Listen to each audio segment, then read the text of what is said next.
Mic 1, check, 1, 2, 3. Mic 2, check.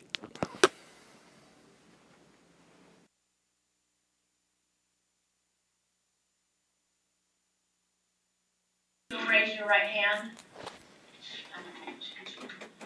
Do you swear that the testimony you are about to give will be the truth, the whole truth, and nothing but the truth, so help you God? I do. Good morning. My name is Ted Smith, and I've introduced myself to you before. Yes. Would you please state your name for the record? Rita Hames. And spell your last name, please. Haymes.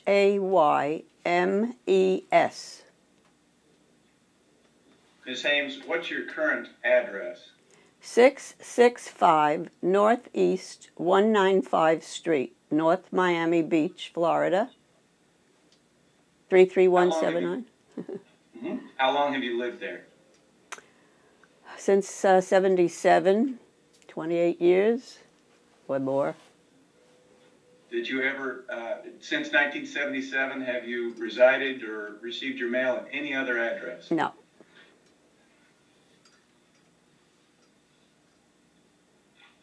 Can you describe for me a little of your work history? What I did when I worked? Yes, what you did before. I was always a secretary for various firms. When I moved to Florida, I became a medical transcriber in a hospital for a doctor. And Can I interrupt you a moment?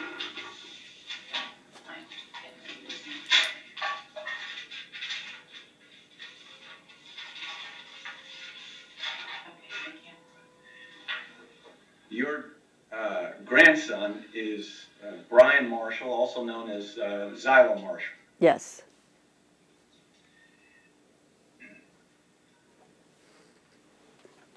For a period of time, Xylo came and lived with you in Florida, is that right? Yes. Do you remember when that was? It was after his 18th birthday, must have been 93. How long did he live with you in Florida?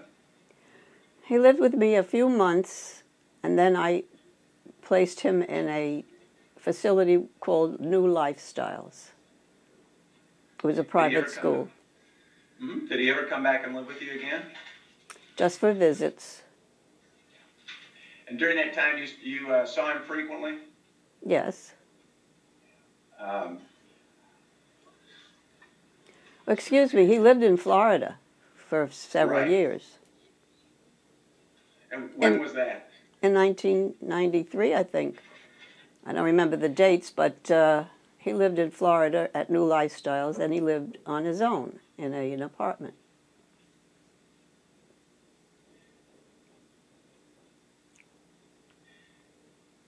After he left Florida, where did he go? He went to Sacramento, California, I think.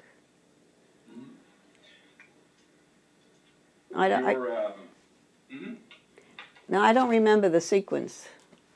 I mean, at one time he lived with an aunt on his father's side, something like that. I forget. Your daughter is Xylo's mother? Yes. I want to turn to the period of time when your daughter, after your daughter had passed away.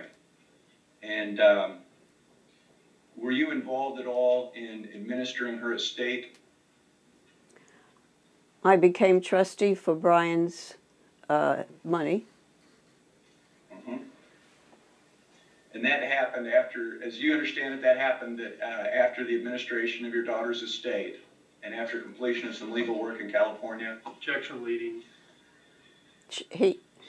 Brian had a conservator in California after my daughter passed away. From that conservatorship, I had correspondence with, his name was Earl Phoenix. I had correspondence with him to take Brian's inheritance, so to speak, and become his trustee, which I did. What do you recall being included in Brian's inheritance? All, calls for the guess, speculate, shall I answer that? hearsay. Yes, occasionally an attorney might object, allow the attorney to complete the objection, and then go ahead and answer the question. May I have the objection again, please? Calls for to speculate, hearsay. Thank you. Lacks foundation. Calls for a legal conclusion. Well, I know for a fact that he had money in various banks that Earl Phoenix, the conservator, was holding for him, and I acquired that money after I became trustee. And Louise Bales, fight master, I guess she was the lawyer involved, she implemented the transaction. Did the trust include any property, as you recall? Calls for legal conclusion, hearsay. Calls for to guess and speculate. In all the records that I have, it said that Brian has 50% interest in the property in Guerneville. That property, do you recall the address of that property? Well, it's here someplace.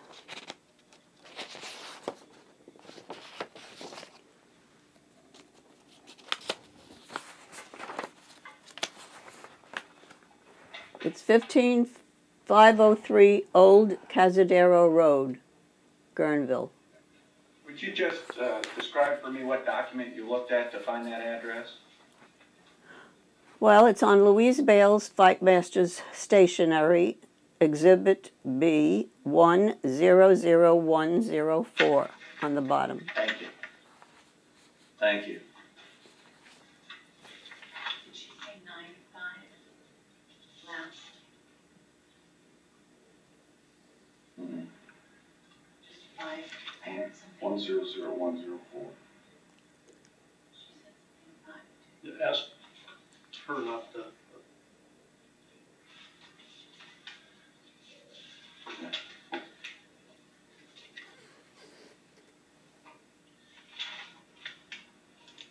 Ms. Haynes, would you please look at the document that's been marked Exhibit 1? And that is a November 9, 1992 letter. Yes. Do you recognize that letter? Yes, I wrote it. That's your handwriting on both pages Yes. and your signature. Yes.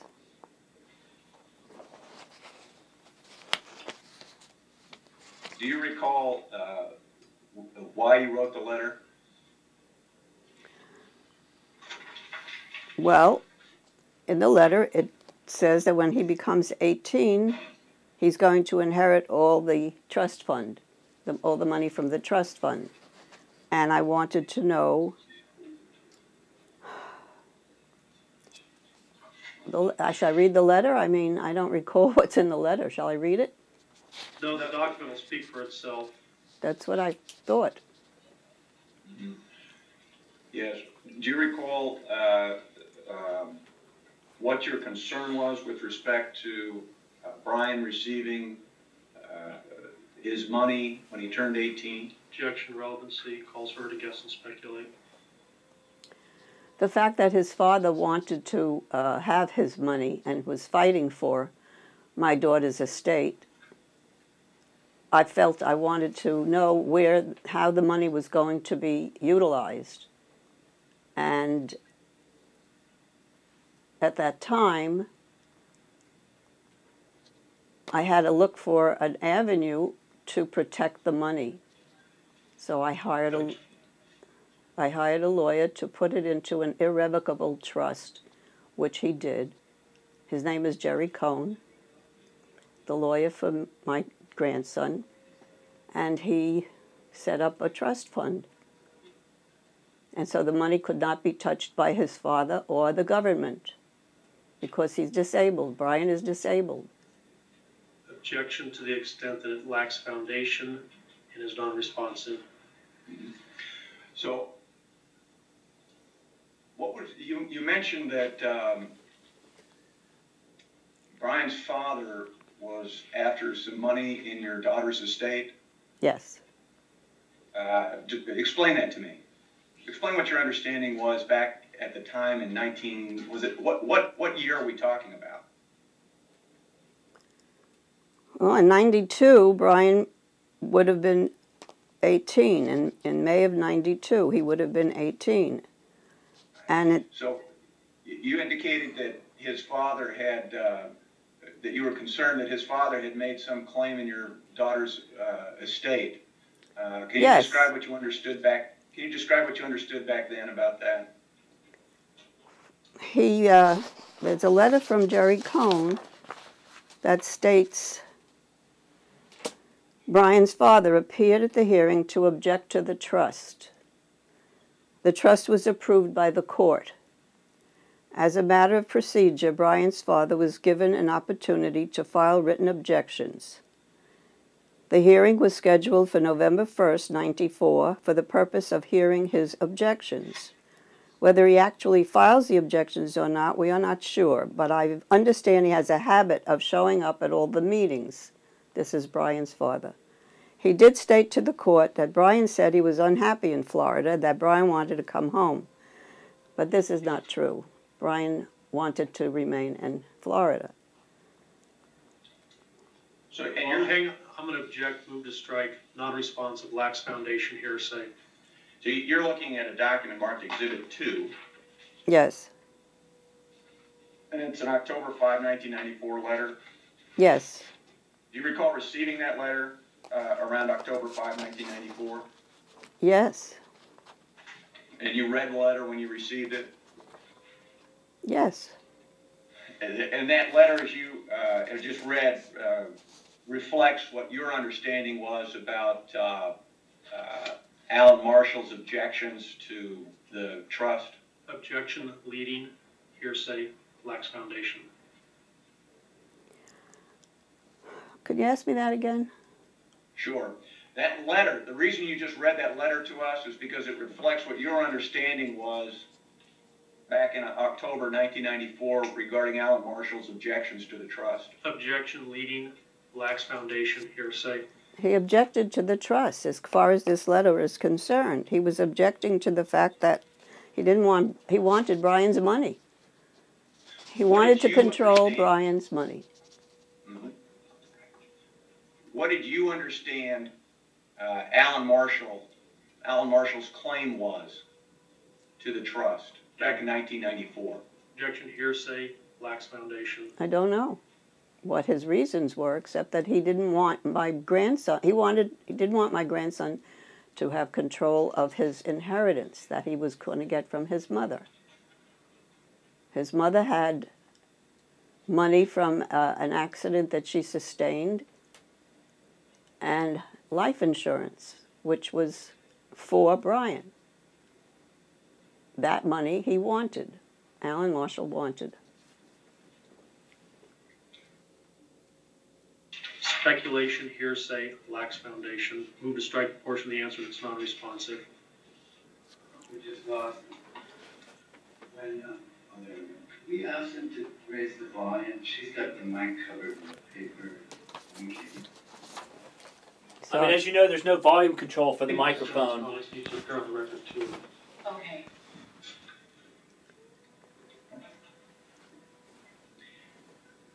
Ms. Ames, would you take a look at the Exhibit 1 again for me? That's the November 9, 1992 letter.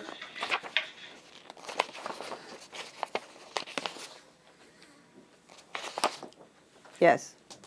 Does that appear to be a true and correct copy of the letter that you wrote back in November 9, 1992? Yes. Did you keep a copy of that letter? Yes.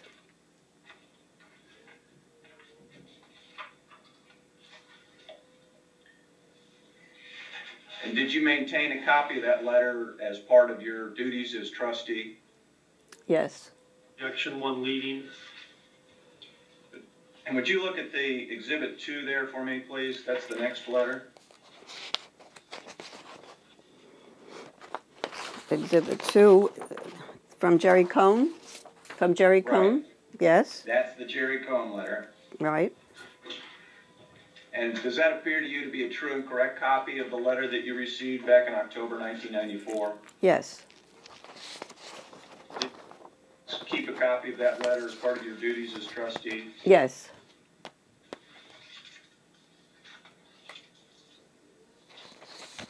The next exhibit is Exhibit 3. What is this document? October 5th, 1994. To the judge, Louise Bales, fight master.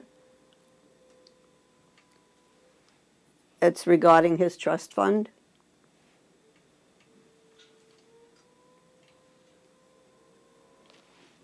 You want me to read it?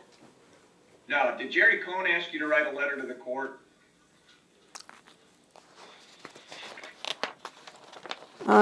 Yes. Did you write a letter to the court? Yes, this is the letter. All right. Does this letter reflect your understanding, what does this letter reflect in connection with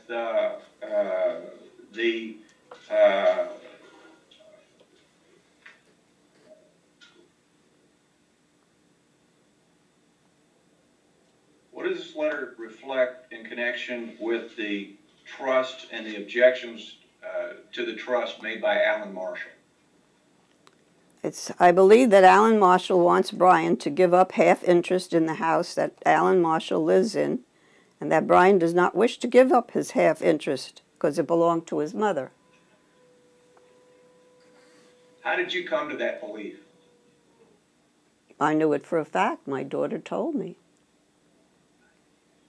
Did you have any other source for that belief?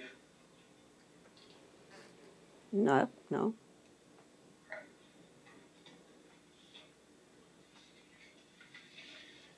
Does Exhibit 3, now this is does this appear to be a true and correct copy of the letter that you wrote back in October 1994? Yes, that's my handwriting, and I wrote it. And did you maintain a copy of this letter as part of your duties as trustee? Yes.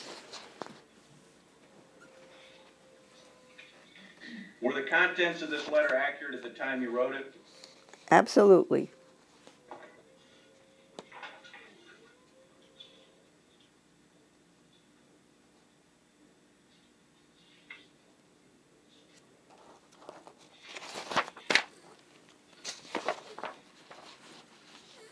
You look at Exhibit 4 for me, Ms. Haynes.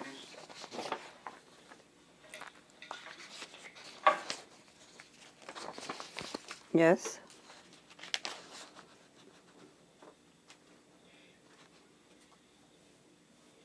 Have you seen these? This is a series of documents. Have you seen these documents before today? No, I have not.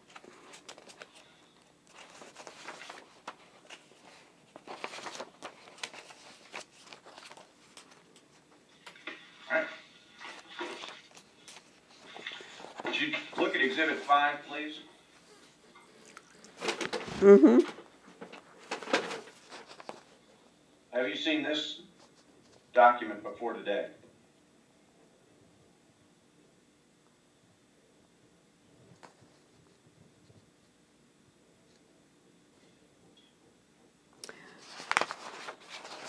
I don't remember. If it was written to me, I must have received it. Do you recall any communications with Mr. Phoenix regarding taxes?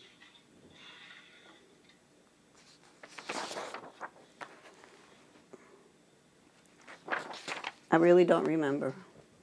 Okay.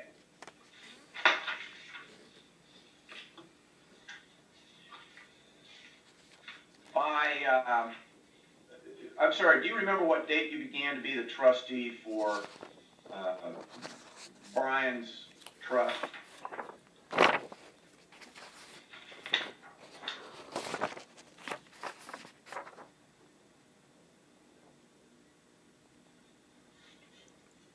Well, it was in around 1994. I contacted Jerry Cohn, and we were working on it at that time. All right, and do you recall at any point having communications with the anyone in the county of Sonoma at the tax collector's office regarding the property at 15503? I had received notice that it was going to go into foreclosure if the taxes weren't paid, and they wanted me to pay them. But since I didn't have any allegiance to the property, I refused to pay the taxes. It was his father's duty to pay them. He lived in the house. He should have paid them. And they wanted me to pay it because my name was on the deed. Did you have an understanding of why your name was on the deed? Because I was his trustee. Did you try and communicate with anyone regarding regarding your belief that Alan Marshall should have to pay the taxes since he lived there? I don't understand that question. Okay. Did you ever contact Alan Marshall or try to contact Alan Marshall to explain that he needed to pay the taxes? Yes, at one point I sent a letter to him, a registered letter with the tax receipts, asking him to pay the taxes. I wrote him a letter in 1995. Now, did you say with the tax receipts?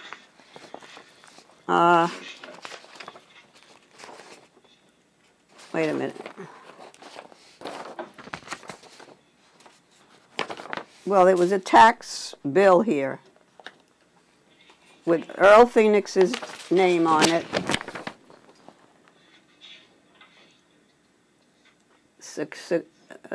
Tax statement with Earl's tax statement, and then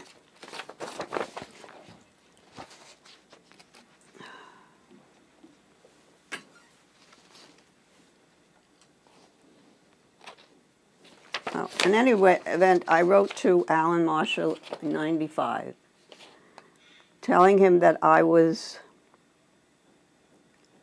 advised by Sonoma County that the person dwelling in the home will be the one to apply for homestead exemption. This will lower his taxes by $70 annually. In addition, since he lives in the house, it's his responsibility to pay the taxes. Brian should not have to pay it. If the taxes are not paid, the house will go into foreclosure. I hope you do not intend for this to happen. The first installment is $248, was paid by Earl Phoenix out of Brian's money. The second installment is due before April 10th, 95 for the same amount, and I do not intend to pay this tax bill for you. Please act accordingly. Well, he never accepted the letter, and it came back to me, and I sent it on to you. Objection to the portion that's non-responsive, hearsay, speculation. This letter that you're looking at, is this the one marked Exhibit 6? Yes.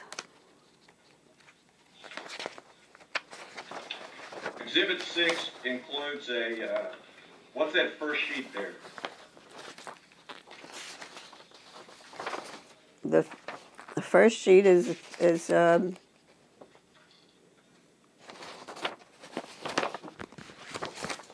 that's the tax statement showing it was paid in 94.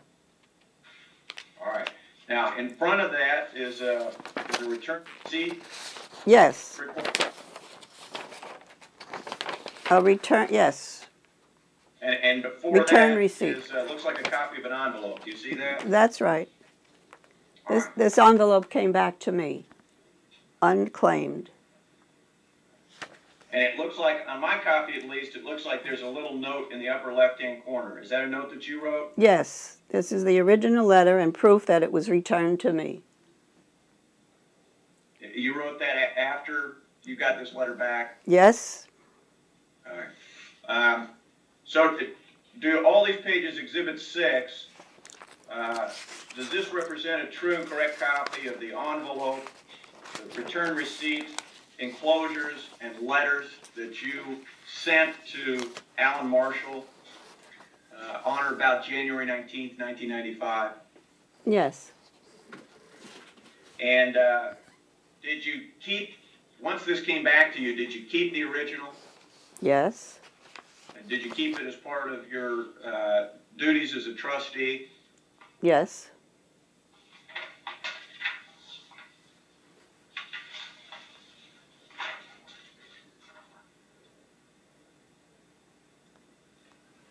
Did you have any discussion with Mr. Marshall regarding this tax issue?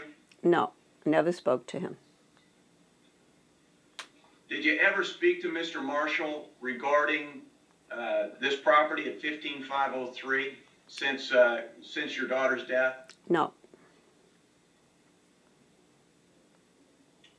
Do you know who Melanie Cook is?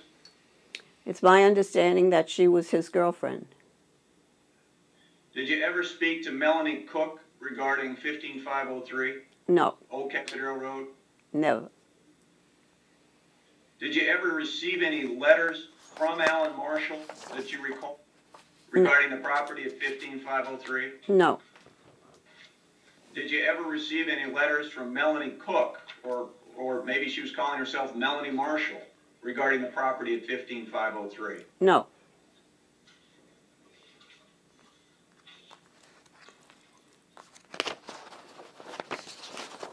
You mark that.